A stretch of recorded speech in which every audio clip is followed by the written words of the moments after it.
कुछ नहीं कहना मुझे तुम्हें, कुछ नहीं। तुम्हारी जिंदगी में कोई फर्क पड़ने वाला नहीं। अंधेरे में रहने की आदत पड़ी है तुमको, गुलामी करने की आदत पड़ी है। नमस्कार, सही कहा है। हमारी और आपकी खामोशी एक दिन हमारे पतन का कारण बनेगी। मोहम्मद ज़ुबैर, हो सकता है कुछ लोगों को ये नाम बड़ा नया लगा हो, पर मोहम्मद ज़ुबैर आज के दौर में वो शख्स है या उन चुनिंदा लोगों में से एक है जो बीजेपी और उसकी आईटी सेल और व्हाट्सएप यूनिवर्सिटी के बीच में एक बाधा है। किस तरह की बाधा कि जो व्हाट्सएप यूनिवर्सिटी या बीजेपी के आईटी सेल या सरकार के जो लोग हैं वो देश के युवाओं के सामने, देश की जनता के सामने जिस झूठ को परोस रहे हैं और उसमें उनका मुख्य हथियार है सोशल मीडिया और मेन स्ट्रीम मीडिया, उसके बीच मोहम्मद ज़ुबैर एक बाधा थे। बाधा किस तरह की कि वो हर उस खबर को सच्चाई दिखाते थे, फेक न्यूज़ के खिलाफ एक मुहिम चलाए हुए थे और वो जनता को सच बताते थे। और उसी मोहम्मद ज़ुबैर को दिल्ली पुलिस ने गिरफ्तार कर लिया है। किस मामले में? पता नहीं कितने साल पुराने एक ट्वीट के मामले में।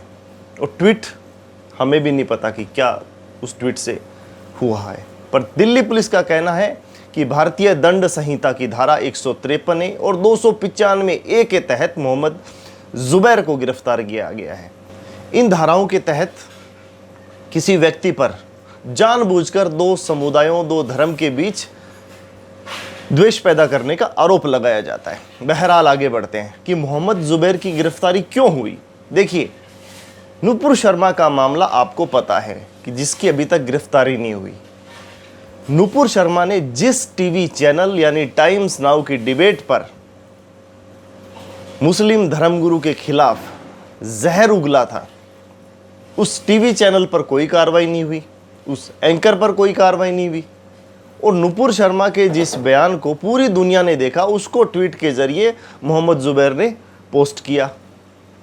नुपुर शर्मा के बयान के बाद उत्तर प्रदेश और देश के कई हिस्सों में हिंसा हुई, लोगों को गिरफ्तार किया गया, उनकी संपत्ति पे बुलडोजर चला, लेकिन नुपुर शर्मा फिर भी गिरफ्तार नहीं हुई। यहाँ पर बात प्रशासन और सरकार की भूमिका पर हो रही है कि क्या जानबूझकर एक ऐसे व्यक्ति को निशाना बनाना उचित है जो हमारे बच्चों को, हमारे नौजवानों को सच्चाई से रूबरू कराता है।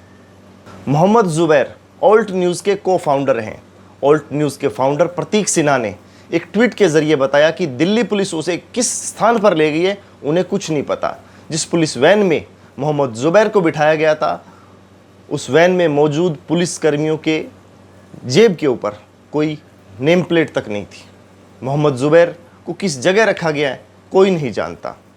अब उनको मजिस्ट्रेट के सामने पेश करके उसको पुलिस रिमांड पे लिया जाएगा। पुलिस रिमांड का आप मतलब जानते ही हैं किस तरह से टॉर्चर किया जाता है। बहरहाल आगे बढ़ते हैं। मोहम्मद ज़ुबैर की इस पूरी गिरफ्तारी के ऊपर कांग्रेस नेता राहुल गांधी ने फिर से बीजेपी सरकार पर हमला किया है कि भारतीय जनता पार्टी की सरकार सच की आवाज़ को दबाना चाहती है। मोहम्मद ज़ुबैर न्याय के समर्थक रहे हैं और ऐसी आवाज़ को भारतीय जनता पार्टी नहीं दबा सकती। जितना दबाओगे उतनी आवाज़ विमुखता से उठेगी। इसके अलावा सीताराम येचुरी, योगेंद्र यादव, कई लोगों ने उनकी गिरफ्तारी पर आपत्ति दर्ज की है।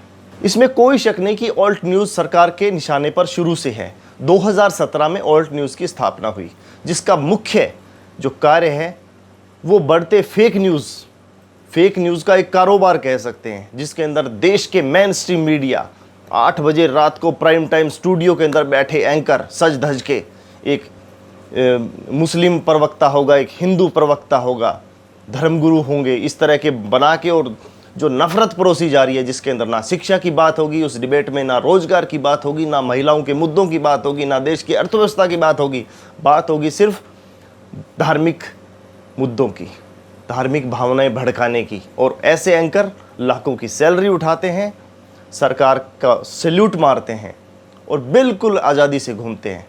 तो असली नफ़रत फैलाने वाले कौन है, ये तय आपको और हमें करना है।